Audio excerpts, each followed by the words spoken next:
Hello and welcome to another episode of Shine Like a North Star. I'm laughing as we start this episode because my husband is drilling in the background, and as much as I'm trying to pace around him having that done, I'm just laughing at the timeliness of things. So I hope the headset kind of blocks out what's happening in the background. The reason for his drilling is that we got one of those microwave air fryer things. Anybody else have that? Our This is the real truth.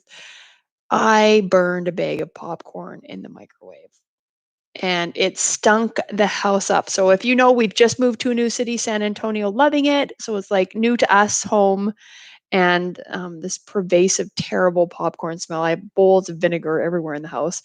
Anyway, we ultimately had to throw the microwave out, which is a bummer because it was a new microwave and it's in a really small space. We have like a 1920s house and we had to buy this new microwave that also had to be really tiny. Anyways, the hole isn't big enough for the cord to fit through the cupboard to plug in where it is. So that's why there's drilling in the background. But I'm excited to make dinner with the air fryer. All right. Tell me if you know anything about air fryers. Do you use them? Do you like them? And also, just let me know in the comments if you're live with me tonight. We'll be a little more focused on what we're actually going to talk about today. So let's talk about readiness. So to start off with, my name is Carrie Burchell, and I am the president of North Star Coaching. In North Star Coaching, we really try to help people identify like what's their true north and pull out of that spin that we all get caught in the day-to-day stuff. If you know anything about the North Star and trying to figure out your northerly direction, we know we get pulled in various directions, and we also know that the North Star doesn't shine its same brightness night after night. And part of our work in North Star Coaching is to help you shine as bright as you can because there's invariably life that happens or competing priorities or just things on the go. And so we want to help you slow down to sort of be able to go fast and achieve your ambitious goals. So that's my plug. It's nice to see we have a couple people on live. Thanks for the thumbs up. Be great if you commented just so I can tailor what we're talking about to your needs. So you're here because we want to learn about readiness, and I'd love to contribute to your learning and where we need to go as a group as we pull out of COVID. So depending on which country you're in and where you're looking at from this, we have this possibility of hope on the horizon whenever the new normal or new rhythm comes out of COVID. It's really going to necessitate us being ready. I'm working with an organization right now that is sort of prone to being reactive. And when we think about readiness and being ready, it's that proactive stance. And part of being proactive is the ability to assess where people are at and then put some measures in place to help them get to where you need them to be when it comes time to take action. So when we think about readiness, that's people's ability to embrace the change ahead of them, open to really working that change. It's also looking at their growth and skill set to be able to embrace whatever the new paradigm needs from that individual. So, I coach coaches and was doing some training recently, and somebody had just kind of presented like, I've got these great questions that I, emailed out to my coachee in advance, and I told the coachee like, get ready for these questions. What the dilemma is with that kind of coach mentality, and I think of us as leaders on varying degrees of coaches, we're really pulling people into the problem solving world of work. When we go in with a predetermined list of questions, it really paralyzes our ability to assess people's readiness. So if I go into coaching you, let's say, and one of my, in stone questions talks about how have you celebrated people this week? And that's just a question I ask everybody, which is not, but let's pretend. Then I'm assuming that you have an openness to being positive. There's nothing really weighing you down, getting in your head about celebrating people, that you value celebrating people. You see how it's useful as a leadership tool. I mean, I'm making a bunch of assumptions behind that question. So if we were to flip the switch and look a little more at readiness assessment, it might start with more open-ended questions of, what are your thoughts on celebrating in the workplace? You know, how much do you value celebrating in the workplace? What have you celebrated lately in the workplace? All of those things help me get a tempo of where the person's at, what their philosophy is about that. I sure hope you can't hear the drill in the background. It sounds quite loud to me. Shh, stop the drill. Um, so you want to be able to get people talking so that you can assess their readiness. So invariably, people are not as ready as we want them to be. People aren't as proactive as we need them to be. And COVID's making us stretch in ways that we have not stretched before. So we want to start by getting people talking, understanding what's in their head. Okay, that's just like laying the foundation. If people are stuck and they're not valuing what you need them to value in order to move forward, if there's just a wall that you're hitting, it's just they're just not engaged, period. Maybe there's burnout, maybe there's attitude, maybe there's life experiences that are just in the way. Whatever it is, you're hitting this wall. That's where you can really lean into this opportunity of giving people feedback. So feedback's one of those F words, if done poorly, and can really sting people for months. I mean, I don't know about you.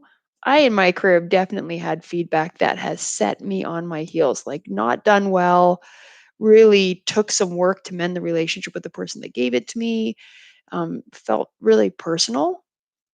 So, how come? Right? What was that negative experience for me? So, ways that we can create these terrible experiences for people is we overload them with feedback and we ignore people's motivation for why they did what they did. Healthy feedback, healthy F words, are one piece of feedback at a time. So you want to share one piece of feedback. So let's say that you're trying to assess my readiness and I am just not engaging. I'm hitting that wall, hitting that wall. Some feedback might be, hey, Carrie, you're really resisting engaging in this conversation. Statement of fact. What's up?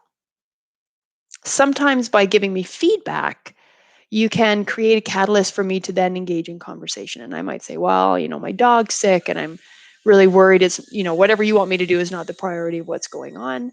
So you want to think about giving feedback that's matter of fact. It's not judgy. It's just a statement of fact. You're X. You're showing up Y. That's what it is.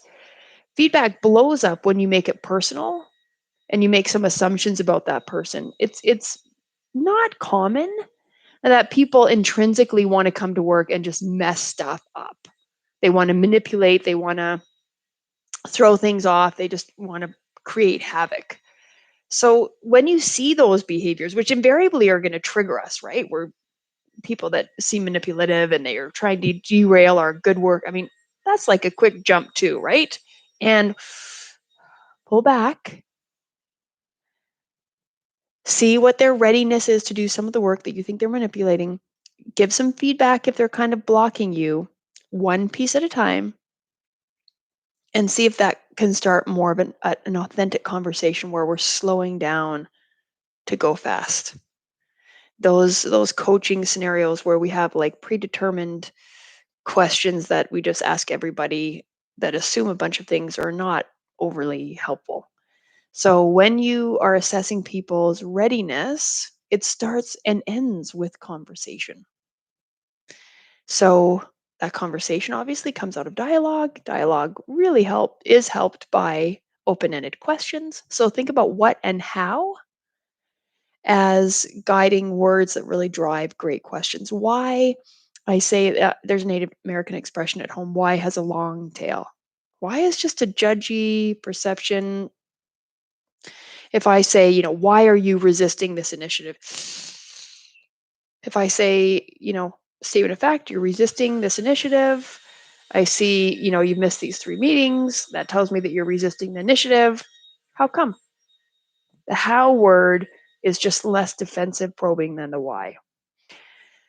So when we think about getting this new space of whatever COVID created and creates for us, you really want to assess people's readiness because we need the right people to drive us into that future space. If people are stuck or mired in attitudes, perceptions, fear, whatever it is, and we're assessing that they're not ready, There's just a great opportunity to give some feedback, healthy feedback, and engender more of the conversation.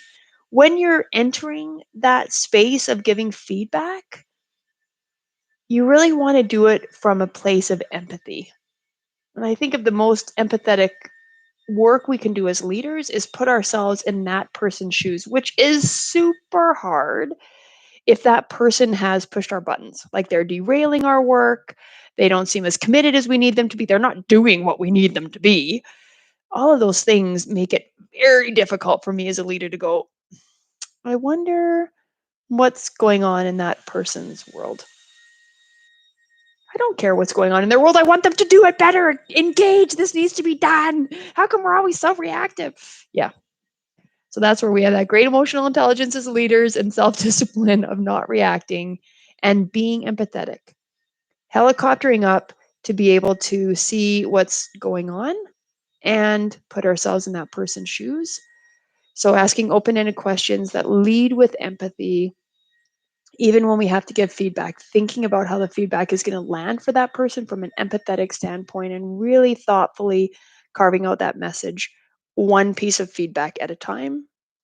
Those are all great tools to A, assess people's readiness, B, move them into the space of readiness that we need them to be in, and lastly, identify where the gaps might be in that individual being as ready as we need them to be moving forward. There's no canned way to do this. Show up, lean in, and as Brene Brown says, be awkward, brave, and kind. Thanks for enjoying the time together, everybody. Follow me on YouTube and LinkedIn. I would love to see your comments, and we will see you next Tuesday at 6 Central Time for Shine Like a North Star.